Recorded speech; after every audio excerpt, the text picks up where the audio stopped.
So, ayun po mga kalingap, welcome back po sa ating YouTube channel, Kalingap JJ. Kung bago po kayo, please like, share, subscribe mga kalingap. And for today's vlog mga kalingap, magano po tayo habang mga busy po ang ating mga beneficiaries.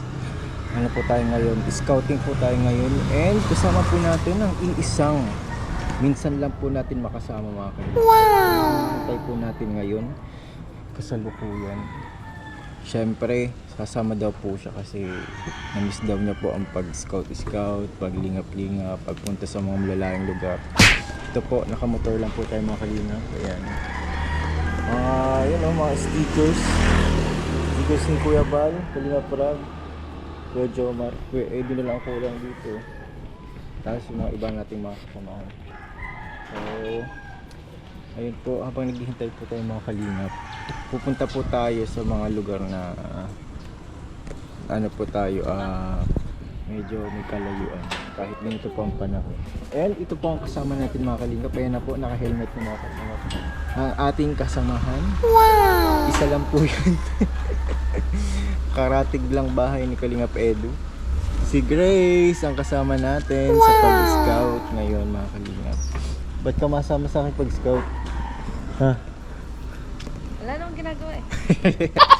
Na-miss mo lang yung pag-scout eh. Sa bagay, tagal na kasi po kasi walang upload sa main channel. Kaya tayo makalingap, kasama natin si Grace ngayon. Hindi na po ang panahon ko eh. Pero di po yung hadlang. So let's go!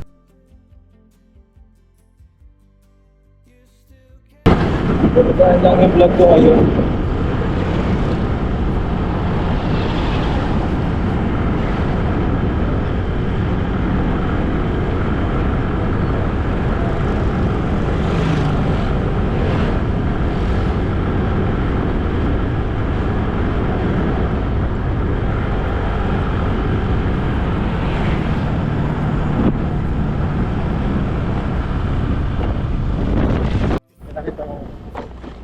Let's go! Mag-scouting kami lugar ito. Pero may pupuntahan daw doon kami. Hunting po kami ko dyan. Hunting po kami ng Diwata guys. Wow! Dito kami sa barangay Poblacion. Kung alam nyo guys yung daan na to, malupit na kayo. Wow!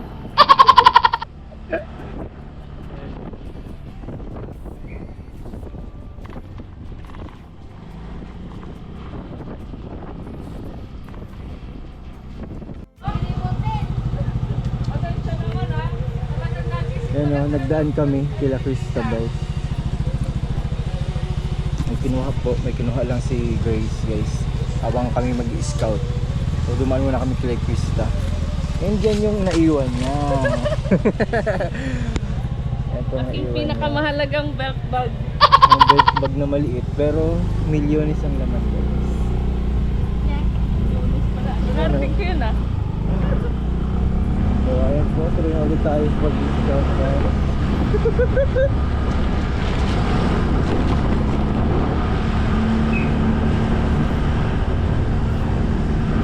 Nakalagay na talagang sadya mga kalingap ni Greg kaya ata sumama. Pumunta dito sa baso.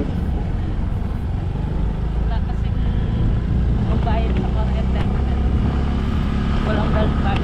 Kaya nandiyan ang mga pambayad ko pala. Sila mo to. Kaya nga pala talaga. Ano ka masabi? Wala pa pala. Ano sabi? Wala kang ito.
Nasaan na kayo si Papa, no?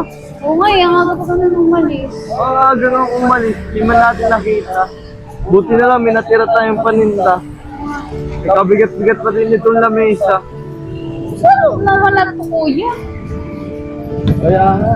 Pero ano kaya talaga si Papa? Ina mo, tinanghali na naman tayo. Oo, hindi ko na yung kasalanan. Hindi ko yung kasalanan. Kasalanan mo yan kasi hindi ka nag-aasikas na. Hindi naligo na nga ako. Hindi na nga ako naligo Hindi para ka na maaga naligo. tayo. Oo, kasi nga, naligo ka nag-isip. Nakita mo, hindi ako naligo. Amuyin mo. Diba? Amoy ano pa din, amoy panis na amoy pa din. Sabi ko sa'yo, tinanghali Pero naman may tayo. nabanggit ba sa'yo si Papa kagabi? Saan siya pupunta? Hindi ko nga alam eh. Bakit alam mo ba kung nasan si Papa? Katanong ka ba naman sa'yo kung alam ko? Hindi ko nga alam kung saan nagpunta si Papa. Ang aga-aga umalis.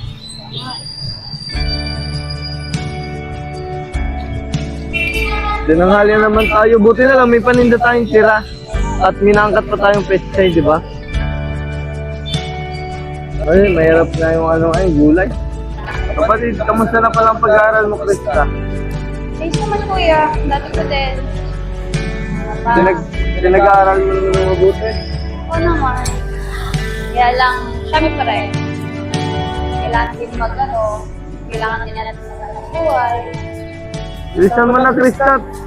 Ang bagal mo maglakad. Kailangan ko na maipesto itong lamesa. Bilisan mo maglakad na, ang bagal mo. Ito na, gusto mo, bilis pa. Ang bagal mo maglakad para maipesto ko na itong lamesa. Kailangan na, anong oras na, tanghali na eh.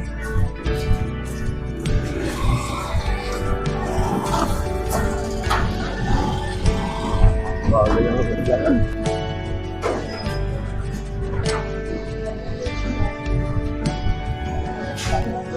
Andun lang si kuya.